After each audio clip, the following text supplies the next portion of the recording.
Tenemos ya la presencia en el set del diputado que ha sido presidente del Congreso de la República, que conoce todo el debate y todo el tema que se ha venido dando en el Congreso de la República en las últimas dos legislaturas. Nos acompaña ya en el set el licenciado Álvaro Arzú Escobar. Bienvenido, licenciado. Muchas gracias, buenas noches. Bienvenido, buenas noches. Y hoy compartiendo este set con Carmina Balizán. Carmina, buenas noches. Hola, buenas noches, Cristian. Tenemos rato de no compartir cámara. Evidentemente teníamos algún tiempo de no estar juntos en las entrevistas. Esta noche facilitaremos la discusión de los temas que definen al Congreso de la República. Así que quédese con nosotros a lo largo de las dos entrevistas que seguramente serán de su interés. Y sin más, iniciamos la conversación con el diputado Álvaro Arzú Escobar. Diputado, 2 legislaturas, sus primeras impresiones de estas 2 experiencias. Bueno, han sido, pienso que 2 legislaturas muy distintas. Yo la anterior creo que la dividiría en 2. Los primeros 2 años cuando fui pues, diputado raso, por decirlo así, y los 2 años de la presidencia del Congreso, que son una experiencia absolutamente distinta, con sus cosas buenas, con sus cosas difíciles, con sus retos, pero realmente al final desde esa posición es que uno verdaderamente entiende cómo funciona, cuál es la dinámica del Congreso, porque al final le toca a uno relacionarse con todas las bancadas, con todos los diputados. Mal que bien está uno presente en todas las discusiones, en todos los procesos, y realmente sí fue una experiencia muy enriquecedora. Pienso yo que aprendí mucho. Lo que uno no aprende en los textos, lo aprende en la práctica. Y creo que en este año pues ha servido también mucho esa experiencia, sobre todo que obviamente es una legislatura donde casi la mitad o más de la mitad de los diputados pues obviamente son nuevos. Y el Congreso tiene una dinámica propia que hasta que uno está dentro y la vive y la siente, uno va entendiendo realmente cómo funciona. Y a veces muchas personas se frustran por eso, porque se dan cuenta que las cosas quizás no son tan rápidas y tan ágiles como uno quisiera. Pero obviamente dentro de una democracia y dentro de una discusión parlamentaria, pues lleva sus procesos. Diputado, pues hay tantas expectativas. Su nombre es uno de los que más se menciona para volver a presidir la... Ay, Dios. Sí, ya se escucha, es increíble, ¿no? ¿Cómo se sentiría de nuevamente? Pues la verdad no lo he pensado. No lo ha pensado, su nombre ya se menciona, le comento. Bueno, a mí no me lo he mencionado todavía, para serle honesto. No es algo que en este momento creo que es una prioridad para mí en este momento. ¿Pero aceptaría el reto?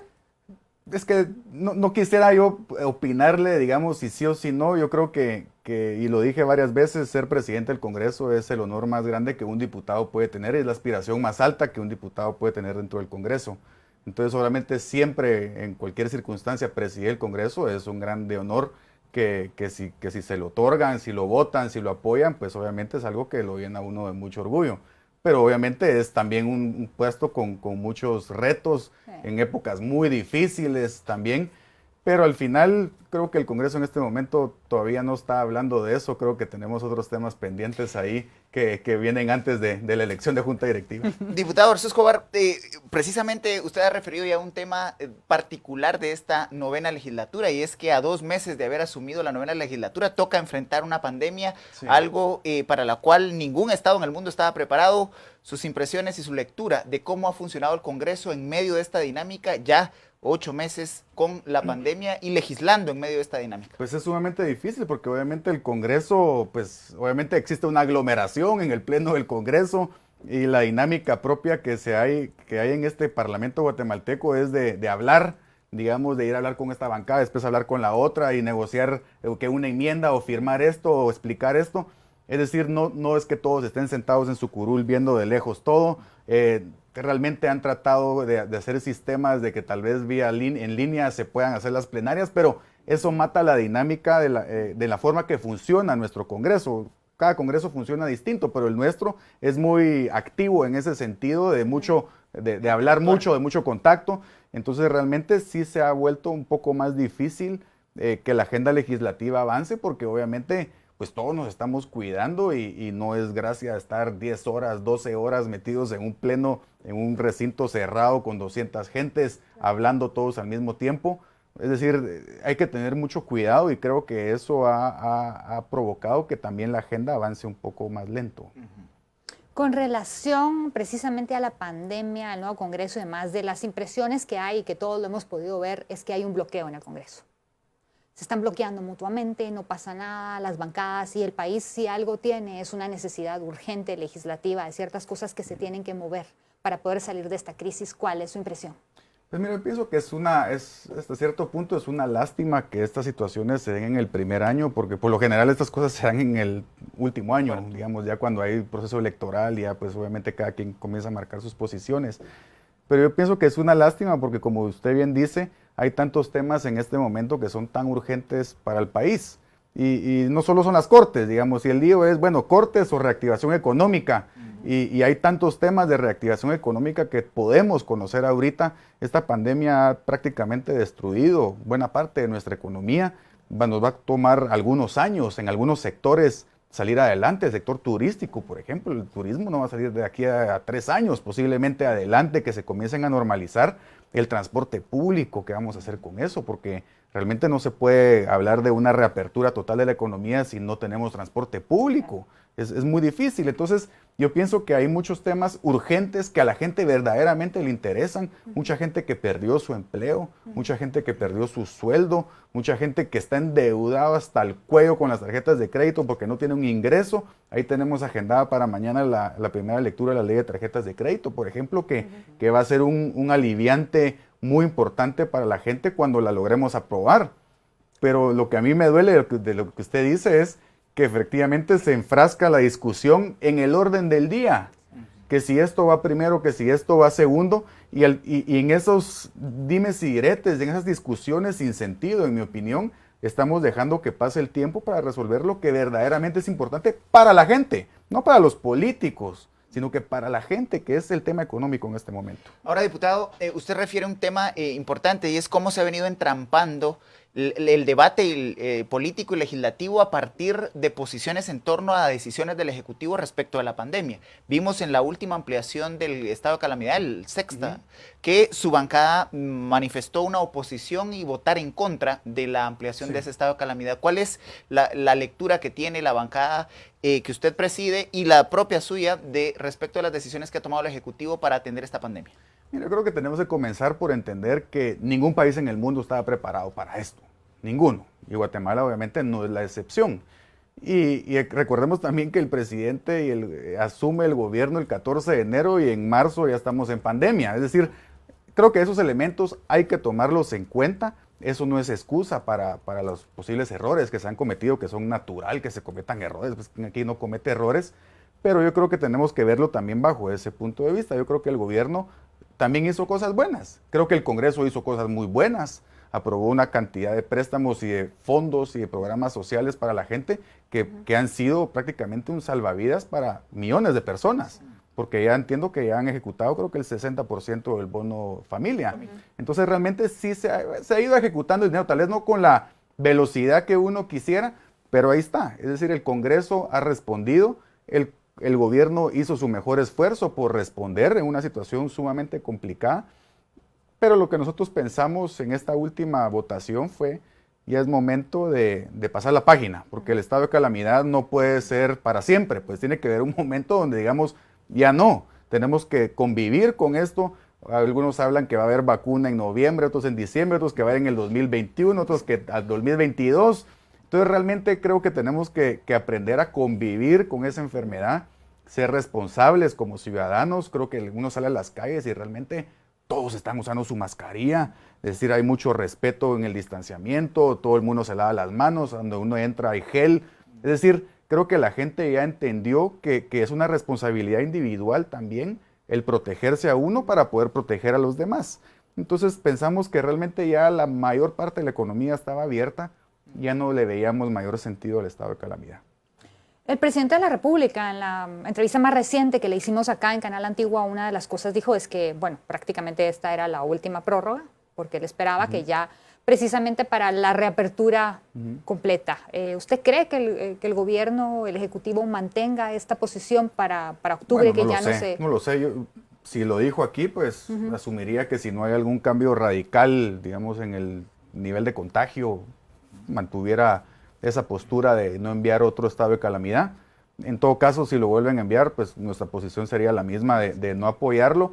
Y es importante decir que no apoyarlo no quiere decir estar en contra del gobierno o atacar al gobierno o criticar al gobierno, sino que simplemente es, en esto no estamos de acuerdo en esto, pero denle, hay argumentos buenos también para apoyar el estado de calamidad. Nosotros creemos que los argumentos para no apoyarlo pesaban más y por lo tanto tomamos la decisión de no apoyarlo. Diputado, estamos en el segundo periodo fiscal que ha sido regido por el último presupuesto que fue aprobado precisamente en el primer año de su presidencia, en el año 2018. Desde esa época no se aprueba presupuesto. ¿Cómo ve la propuesta que ha hecho el Ejecutivo de cara al 2021? Un presupuesto que roza los 100.000 millones de quetzales, 100 millardos. Sí, está algo grande. Pero yo creo que partamos de la idea de que es importante que se apruebe un presupuesto. No estoy diciendo que se apruebe este presupuesto, pero sí es importante que se apruebe un presupuesto. Porque como usted dice, pasar 3 años con un mismo presupuesto realmente se le vuelve bien complicado al Ejecutivo ejecutar cualquier rubro. Es decir, es muy difícil. Y sería irresponsable, creo yo, también porque la pandemia también nos obliga, y todo esto que hemos sufrido este año, a cambiar ciertas prioridades y hacer un presupuesto acorde a lo que creemos que va a necesitar el país el próximo año. Y ellos metieron un capítulo ahí de reactivación económica. Es decir, creo que hay que enfocarlo ahí y hay que enfocarlo también a los temas sociales para ayudar a la gente a salir adelante después de todo esto que hemos estado y seguimos viviendo este año. Entonces yo sí pienso que es importante que se apruebe un presupuesto. No creo que se vaya a aprobar con esos montos, honestamente. Creo que tenemos que ver muy bien el tema del déficit, el tema del endeudamiento, que es una deuda sumamente grande de bonos, son como 28,000 millones de quetzales en bonos. Y creo que tenemos que verlo bien. Creo que hay suficiente tiempo. La fecha límite es el 30 de noviembre para aprobarlo. O sea que yo creo que tenemos más que suficiente tiempo para hacer algo bien hecho, porque yo creo que el país sí se merece tener un presupuesto nuevo para el próximo año. Sobre ese tema hay como mucho descontento, precisamente en el tema económico, cuando las personas dicen, bueno, se le dio carta blanca al presidente en pocas palabras y no han ejecutado. Sin embargo, uno de los problemas principales para la reactivación económica es el marco institucional. Y eso es más del Congreso, independientemente de cuánto se le apruebe o no. ¿Cómo analiza usted el marco institucional? Porque a Guatemala nunca va a venir inversión si no tenemos un marco institucional fuerte. Aquí no se respeta el Estado de Derecho, aquí la inversión, pues la gente ya no quiere venir y necesitamos esa inversión. ¿Cómo pueden ustedes desde el legislativo apoyar más a esto? Bueno, en el legislativo tenemos en este momento una serie de iniciativas que están en su discusión para aprobación. Está la ley de leasing, la tasa de interés preferencial para la vivienda, la ley de tarjetas de crédito, la ley de contrataciones, que me parece que también es importante. Creo que hay que discutirla bien, pero me parece que es importante facilitarle, sobre todo a los alcaldes, ejecutar con transparencia y con fiscalización, por supuesto, pero también tenemos que hacerle fácil ejecutar. Es que la ley de contrataciones pareciera que está hecha para no poder ejecutar, y de eso no se trata. El gobierno tiene el pisto para gastárselo. No es como una empresa que necesita ahorrarse dinero, ¿no? Lo que le entra al gobierno es para gastárselo porque vienen los tributos de la gente y va para la gente. Entonces el gobierno tiene que gastar. Y hay otras leyes, está la ley de infraestructura vial, por ejemplo, está agendada también la ley de zonas francas, que me parece que esa puede ayudar mucho a atraer inversión extranjera. Yo creo que tenemos que aprovechar la oportunidad que tenemos en este momento de que hemos sufrido un problema económico, de cambiar ciertos fundamentos, digamos, de nuestra economía, cierto marco legal de nuestro ordenamiento jurídico para poder traer inversión. Y creo que tenemos que aprovechar también el hecho de que Estados Unidos y la China están metidos en un pequeño problema y creo que ellos están tratando de sacar mucha de su industria y de sus empresas de la China y traerlas a países que sean realmente pues, más amigables, digamos, por decirlo así, incluso que estén más cerca. Entonces se ha hablado mucho de que Guatemala puede ser un país que puede atraer mucho de esa inversión estadounidense que está en la China, que se venga para Guatemala. Ahora, diputado, usted refería en una de sus intervenciones anteriores la importancia de poder apoyar también a los sectores más desposeídos en el tema del impacto de la pandemia. ¿Cómo ve la posibilidad para el año 2021 de la ampliación de programas sociales que para este año han funcionado, como el del bono familia? Bueno, miren, hay que verlo bien, porque obviamente es un tema bien caro, digamos, en el sentido de que por primera vez, desde que se creó se aprobó la Constitución actual, el gobierno se endeuda con el Banco de Guatemala. Es decir, fue una deuda extraordinaria, digamos, y que lo endeudamos al país por 11,000 millones de quetzales con el Banco de Guatemala, que solo se permite, según la Constitución, cuando hay un estado de calamidad, situaciones muy excepcionales, que obviamente esto era una situación muy excepcional. Si vamos a poder volver a hacer ese tipo de endeudamiento más adelante, no lo sé si podemos estirar la pita hasta ahí, porque obviamente hay una prohibición constitucional de hacerlo en tiempos que no son ya extraordinarios. Yo pienso que ese programa es importante. Creo que el programa más importante, yo siempre lo he pensado, el programa social más importante es un empleo. Yo entiendo que tenemos que ayudar a la gente en estos momentos. Aprobamos 700 millones de quetzales solo para la compra de comida, que todavía no se ha entregado, pero entiendo que ya lo tienen adjudicado. Es decir, sí se han aprobado fondos que todavía no se han ejecutado y todavía nos van a alcanzar para seguir el próximo año. Pero generar empleo no es de la noche a la mañana, toma tiempo. Y tenemos que comenzar ya a hablar de eso y a aprobar ese tipo de leyes para sentar las bases dentro de unos 6 meses, un año, poder comenzar otra vez con la maquinaria. Y también hay mucho tema de obra pública, que entiendo que en el presupuesto hay un énfasis muy importante en la construcción de obra pública, que creo que eso también ayuda mucho a estimular la economía, a contratar gente. La construcción derrama por todos lados, ¿verdad? Desde el albañil hasta el ingeniero, hasta la persona que vende los almuerzos en la obra, es decir, derrama mucho dinero. Y yo creo que eso va a ser positivo. Bueno, creo que es hora de ir pasando ya al tema más candente, que es exactamente la elección de Cortes. Es como que la economía es uno de los temas más importantes para el ciudadano común, pero el país no va a avanzar si no tenemos Cortes. Bueno, sí tenemos Cortes. Bueno, hablemos de las Cortes. ¿Cómo está el proceso de elección? ¿Cómo está el Congreso? ¿Cuál es el ambiente? Bueno, el ambiente es complicado, obviamente, pero no de ahorita. El ambiente del tema de las Cortes es complicado desde el año pasado. Que recordemos que esto se debió haber hecho el año pasado, no este año. Si llevamos 331 días, me decías, de no elegir, es porque la Corte de Constitucionalidad, a través de un amparo, pues corrió la elección de Cortes hasta hace un par de meses, digamos. Y esto se tuvo que haber hecho a más tardar el 13 de octubre. Entonces, obviamente, es una situación bien compleja porque, imagínense ustedes que tenemos plazos constitucionales de cuánto tiempo duran los cargos de los funcionarios públicos. Plazos constitucionales. ¿Y qué quiere decir eso? Que eso es el fundamento del orden constitucional. Y cuando viene la Corte de Constitucionalidad, que es la llamada a mantener y a velar que se respete el orden constitucional, y es la primera que viola un plazo constitucional, entonces ahí sí estamos hablando de serios problemas al Estado de Derecho y a la certeza jurídica del país, incluso a la democracia y a la alternabilidad del poder. Porque los plazos constitucionales están hechos precisamente para que exista alternabilidad de poder y que a través de un proceso democrático se reemplacen o no, dependiendo de lo que la ciudadanía decida, a las personas que ejercen los cargos públicos.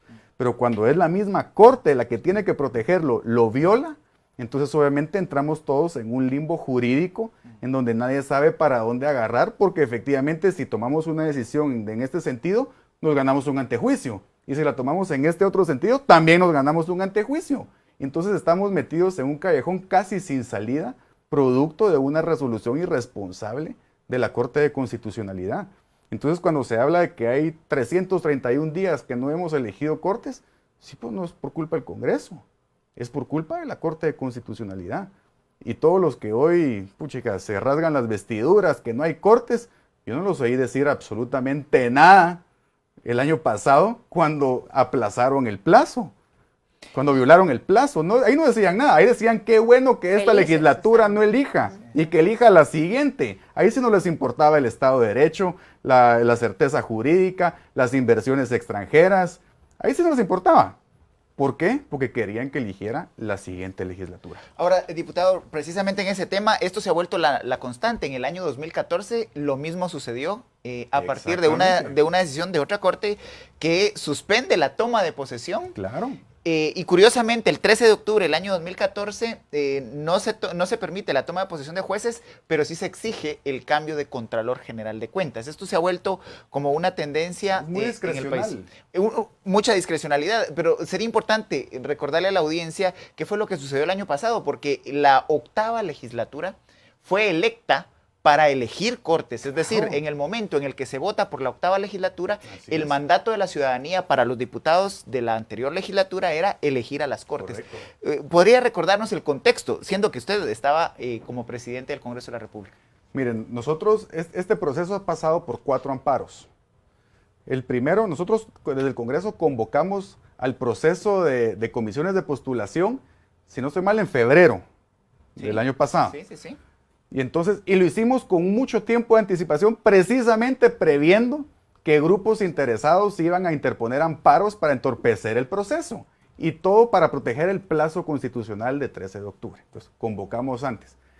Una señora que se llama Ana Leonora Muralles mete un amparo que lo resuelven en mayo. Y la CC dice, no, efectivamente convocaron muy temprano. Entonces, mejor empiecen otra vez el proceso. A empezar otra vez el proceso. Se convoca otra vez a comisiones de postulación y empiezan de cero de nuevo. Después, un magistrado, Noé Ventura, mete otro amparo, porque creo que no se habían elegido correctamente no sé qué integrantes de la comisión de postulación. Después, Helen Mack mete un amparo, diciendo de que no se habían llevado a cabo las evaluaciones de desempeño, que curiosamente, que mencionaste el 2014, quien metió un amparo para que no pudieran tomar posesión esos magistrados en el 2014 también fue Helen Mack. Y pasaron como 40 y pico de días que no tomaban posesión. Y esto es lo más curioso de todo. Los magistrados de la CC deciden dar el amparo definitivo para que tomen posesión aprovechando que Gloria Porras estaba de viaje. Se fue de viaje, entonces ahora demos el definitivo y se arregló el tema de las cortes. Entonces, es importante porque siempre son los mismos actores. Entonces, ahí vamos viendo que hay un interés muy particular en este tema. Después, bueno, se muere el plazo del 13 de octubre y entonces la Corte dice en noviembre o diciembre, bueno, aquí va el procedimiento para que hagan evaluaciones de desempeño express y se las echan en 2 semanas. Sí. Evaluaciones de desempeño, por supuesto, una chistosada, pues, o sea, lo que hicieron, no era para saltarse el plazo constitucional lo que hicieron y bueno. Después se da todo el proceso de comisiones paralelas 2, ¿verdad? De todo lo que pasó con este tema de Gustavo Alejos y todo. Y viene el Ministerio Público y pone un amparo. Y esto es interesante. El Ministerio Público pide que se anule todo el proceso. Y viene la Corte de Constitucionalidad y les da el amparo, pero no para anular todo el proceso, sino que para cambiar las reglas de la elección. Y dicen, no, el Congreso tiene que elegir, pero tienen que elegir de viva voz, uno por uno, razonando su voto cada uno de los diputados 296 veces y tienen que excluir a todos estos candidatos que están señalados, ni siquiera denunciados en ese momento por falta de idoneidad, violando la presunción de inocencia. Entonces viene el Ministerio Público y les pide que anulen el fallo, porque eso no es lo que pidieron, es que eso es importante. El Ministerio Público pide que anulen ese fallo, porque ellos no pidieron eso en el amparo y por supuesto dicen que no. Y entonces después se dan cuenta que elegir de la forma en la que realmente Gloria Porras se inventó, porque no está en ley, no está en la Constitución, toma 2 años, si bien nos va. Hagan los números. Sí, no, multipliquen 160 diputados hablando 1 minuto, que yo no conozco un diputado que hable 1 minuto, por 296 votaciones. Son 4,000 y pico de minutos, lo pasa ahora, son como 700 y pico de horas, lo pasa a 8 sesiones mensuales, le dan 22 meses y medio. Dedicados solo a eso. Dedicados 100% a eso. Entonces, ¿de qué estamos hablando? O sea, esto no es un juego, pero ellos se lo han tomado como un juego, como un negocio. No les ha importado el Estado de Derecho. Entonces ahora dicen, es que si no elegimos cortes, ¿qué Estado de Derecho va a haber? Certeza jurídica, las inversiones, la economía. ¿Y qué Estado de Derecho tenemos hoy? ¿Qué certeza jurídica tenemos hoy? Pregúntenle a la hidroeléctrica de Oshek, que invirtió como $300 millones y le pararon la hidroeléctrica por 1 año por una resolución de la CC, o la mina San Rafael, que dejó a miles de familias desempleadas. ¿Qué certeza jurídica tenemos hoy con esta corte? Si uno va calculando todas las cosas que han hecho, nos llegamos a la conclusión que Gloria Porras le ha hecho más daño a la economía del país que el coronavirus. Sí, por supuesto. Esa es la realidad. Entonces, hoy por hoy no tenemos Estado de Derecho precisamente porque quien debe de velar por el Estado de Derecho es el primero en violarlo. Ahora bien, mucho de esto era porque ellos están ya pensando en su elección Claro. el año entrante, porque no querían a la 8ª legislatura. Ahora no los quieren a ustedes tampoco. No, ellos no Y quieren a entonces nadie. resulta que ellos mismos, parece mentira, pero ellos mismos se dispararon en el pie. Totalmente. Entonces ellos mismos entramparon el proceso y si ustedes ahora siguen el proceso que ellos mismos pusieron, definitivamente va a ser esta Corte Suprema de Justicia, van a ser ustedes quienes elijan a los magistrados de la Corte de Constitucionalidad, a menos de que se inventen no sé qué. No, es que ese es el problema. Que el problema no es que si elige esta legislatura o la anterior o la siguiente, porque ni siquiera sabemos quién va a elegir a este paso. El problema es que ellos quieren que elijamos a los magistrados de ellos, que eso es lo que no dicen. Acá hay intereses por todos lados y han destapado los intereses de este lado, pero faltan los intereses de este. Aquí todos tienen sus intereses y eso es lo que no dicen. Y ellos no van a permitir que se lleve a cabo una elección hasta que no se elijan los de ellos. Ese es el tema. Y por eso es que dijeron elijan estos sí o estos no. Por eso es que dijeron que elija la siguiente legislatura porque creían que iban a tener más diputados en esta legislatura y se llevaron la gran sorpresa que tampoco tenían los diputados los suficientes votos en esta legislatura. Entonces ellos están jugando un juego muy perverso, muy delicado, muy triste para el país realmente, porque esto es algo que se debió haber hecho y que estábamos dispuestos a hacerlo desde el año pasado. Y seguimos en estas. Ahora, diputado, ya han empezado a surgir propuestas para tratar de desentrampar jurídicamente el tema, aunque sabemos que de fondo el problema es político. ¿Cuál es la postura o la propuesta que hace la bancada unionista para tratar de encontrar una salida y poder hacer una elección que al final favorezca el fortalecimiento de la institucionalidad de la justicia en el país? Mire, es difícil porque efectivamente le quieren dar una solución política a un problema jurídico. Una solución política a un problema constitucional. Y recordemos que esto ya está judicializado. Es decir, ya hay antejuicios en contra de 13 magistrados suplentes. Hay antejuicios contra 92 diputados que nos ganamos un antejuicio por hacerle caso a la Corte. Increíble. Aprobamos un acuerdo legislativo que ponía textualmente, hasta con las mismas palabras, lo que la Corte quería que hiciéramos de cómo votar. Pues antejuiciados. Hay antejuicio en contra de 6 magistrados titulares y suplentes de la Corte de Constitucionalidad. Entonces, ¿cómo vamos a proceder en un proceso donde todo está judicializado? Es sumamente difícil, porque nadie se atreve a tomar ningún paso, porque como les dije, en el momento en el que se viola un plazo constitucional, entonces ya todo es un limbo jurídico, y ya todos están actuando al margen de la ley. Esa es la realidad. ¿Por qué? Porque ya nos volamos un plazo. Eso no se puede hacer, para eso existen los plazos en la Constitución, no son un chiste, no son una referencia, son una obligación. Imagínense el precedente que pueden dejar ahora, el Congreso se puede quedar tal vez un año más, claro, o el presidente de la República se puede quedar un año más según ese criterio. Eso no se puede. Entonces, tenemos que ser muy serios. Desafortunadamente está judicializado todo. Ya hay jueces pesquisidores asignados a los magistrados suplentes que fueron denunciados. Y tenemos que esperar a ver qué pasa con ellos, qué pasa también con el antejuicio de los diputados, qué pasa con el antejuicio de los magistrados de la CC. Entonces tenemos que esperar a que esto se desenrede un poco desde el ámbito judicial, porque desafortunadamente a ese plano lo llevaron. ¿El tiempo seguirá corriendo, diputado? Desafortunadamente creo que seguirá corriendo. Sí. Ahora bien, estas cortes, uno de los argumentos legales es que no, precisamente sus actuaciones no tienen validez la Corte Suprema de Justicia porque ellos ya están fuera del plazo constitucional. ¿Cuál es su criterio a este respecto? Bueno, yo entiendo que hay un artículo de la ley del organismo judicial que habla de que si no hay un sustituto están obligados a mantenerse en el cargo.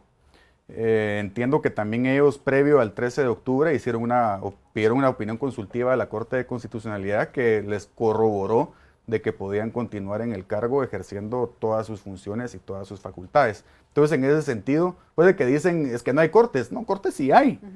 Y ellos están haciendo su trabajo y todo lo que hagan es válido, digamos. Porque la ley, usted sí lo considera válido. Sí lo considero válido. ¿Y pero no tiene miedo que alguien venga después en este presidente? Puede suceder, pero o sea, no estoy defendiendo que es una buena situación, simplemente estoy diciendo que en mi opinión es válido las actuaciones que ellos están tomando. Hay un sustento legal ya. Hay un sustento legal, pero no es una situación ideal, obviamente. Estamos en un momento donde se ha violado un plazo constitucional. Señor diputado, nos acercamos al cierre de la entrevista y es importante hablar de otros temas del Congreso, la Junta Directiva para el año entrante.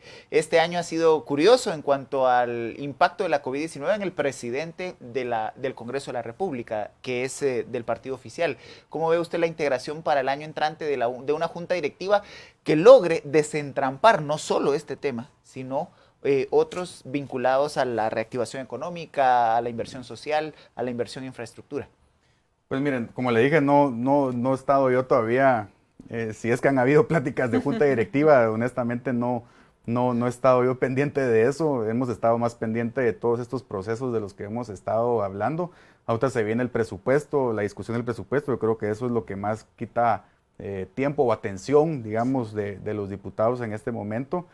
Y pues al final, mire, pues las juntas directivas, ¿qué le puedo decir? Depende, yo creo que el presidente Rodríguez, que es muy lamentable que esté todavía no puede todavía regresar al Congreso, y pues le deseamos una pronta recuperación. Yo creo que él es una persona seria que había manejado las cosas hasta este momento bastante bien, digamos. Y yo pienso que independientemente de quién sea que vaya en la presidencia o que integre la junta directiva el próximo año, creo que tenemos que tener claro las prioridades. Al final las prioridades, honestamente, en este momento son dos, el tema económico y el tema de las cortes. Y tenemos que encontrarle la forma de cómo hacer que caminen las dos cosas, pero como les digo, es difícil que camine esto cuando hay procesos judiciales de por medio. Pero por el otro lado también tenemos que entender que tenemos que atender a la gente, solucionarle muchos problemas económicos que tienen en este momento, y yo creo que por responsabilidad tenemos que hacerlo. Y uno se lleva cosas tan extrañas en el Congreso, como por ejemplo en jefes de bloque, piden que se ponga solo primero las cortes, pierden, y después piden, bueno, entonces agreguen mis leyes, y se les agregan en la agenda.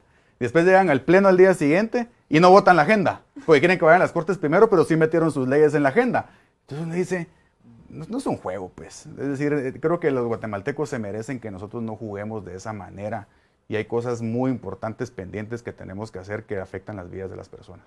Pues diputado, agradeciendo su presencia esta noche en el set de Canal Antigua para pues trasladar a la audiencia de nuestro canal los temas que han definido el debate político en el Congreso de la República. Así que gracias por habernos acompañado. Gracias.